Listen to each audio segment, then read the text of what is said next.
ನಮಸ್ಕಾರ ಸ್ನೇಹಿತರೆ. Big boss ಮನೆಯಲ್ಲಿ ಅಶ್ವಿನಿ ಗೌಡ ಮತ್ತೆ ಕೆಟ್ಟ ಮಾತುಗಳ ಬಳಕೆ ಮಾಡಿದ್ದಾರೆ. ಬದಲಾಗುತ್ತೇನೆಂದಿದ್ದ ಅಶ್ವಿನಿ ರಜತ್ ನಾಮಿನೇಷನ್ ಇಂದ ಕೆರಳಿದರು. ಇದರಿಂದ ಕಚ್ಚಡ ಪದ ಸೇರಿ ಏಕವಚನ ಮಾತುಗಳು ಅವರ ಬಾಯಿಂದ ಬಂದವು.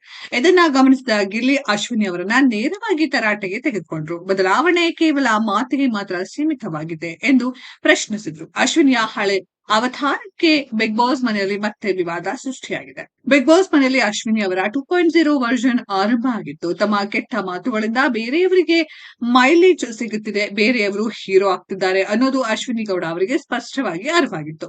ಹೀಗಾಗಿ ಅವರು ಕೆಲ ವಾರಗಳಿಂದ ಸಾಕಷ್ಟು ಬದಲಾಗಿದ್ರು. ಅವರ ಸೈಲೆಂಟ್ ಆಗಿಯೇ ಇದ್ರು. ಆದ್ರೆ ಈ ವಾರ ಅವರು ಮತ್ತೆ ಹಳೆ ಅವತಾರಕ್ಕೆ ಮರಳಿದ್ದಾರೆ. ರಜತ್ ಅವರ ಕಾರಣದಿಂದ ಅಶ್ವಿನಿ ಗೌಡ ಟ್ರಿಗರ್ ಆಗಿದ್ದಾರೆ. ಕಳೆದ ಸೀಸನ್ ಸ್ಪರ್ಧಿ ರಜತ್ ಅವರು ಮತ್ತೆ ದೊಡ್ಡ ಮನೆಗೆ ಎಂಟ್ರಿ ಕೊಟ್ಟಿದ್ದಾರೆ. ಅರ್ಧ ಸೀಸನ್ ಮುಗಿದ ಬಳಿಕ ಅವರು ವೈಲ್ಡ್ ಕಾರ್ಡ್ ಮೂಲಕ ಎಂಟ್ರಿ ಕೊಟ್ಟಿದ್ದಾರೆ. ಅವರು ಅಶ್ವಿನಿ ಗೌಡ ಅವರನ್ನ ನಾಮಿನೇಟ್ ಮಾಡಿದ್ರು. ಈ ನಾಮಿನೇಷನ್ ಇಂದ ಅಶ್ವಿನಿ ಗೌಡ ಅವರು ಸಾಕಷ್ಟು ಸಿಟ್ಟಾದ್ರು. ಅವರು ಇದನ್ನ ಸಹಿಸಿಕೊಳ್ಳಲು ಸಾಧ್ಯವಾಗಲೇ ಇಲ್ಲ. ಅವರು ರಜತ್ ಮೇಲೆ ಕೂಗಾಡಿದ್ರು. ಈ ವಿಡಿಯೋ ಇಷ್ಟ ಆಗಿದ್ರೆ ಲೈಕ್ ಮಾಡಿ, ಶೇರ್ ಮಾಡಿ, ಚಾನೆಲ್ ನ ಸಬ್ಸ್ಕ್ರೈಬ್ ಮಾಡಿ, ಪಕ್ಕದಲ್ಲಿ ಇರೋ ಬೆಲ್ ಐಕಾನ್ ನ ಹಿಟ್ ಮಾಡಿ. ಮುಂದಿನ ವಿಡಿಯೋದಲ್ಲಿ ಭೇಟಿಯಾಗೋಣ. ಧನ್ಯವಾದಗಳು.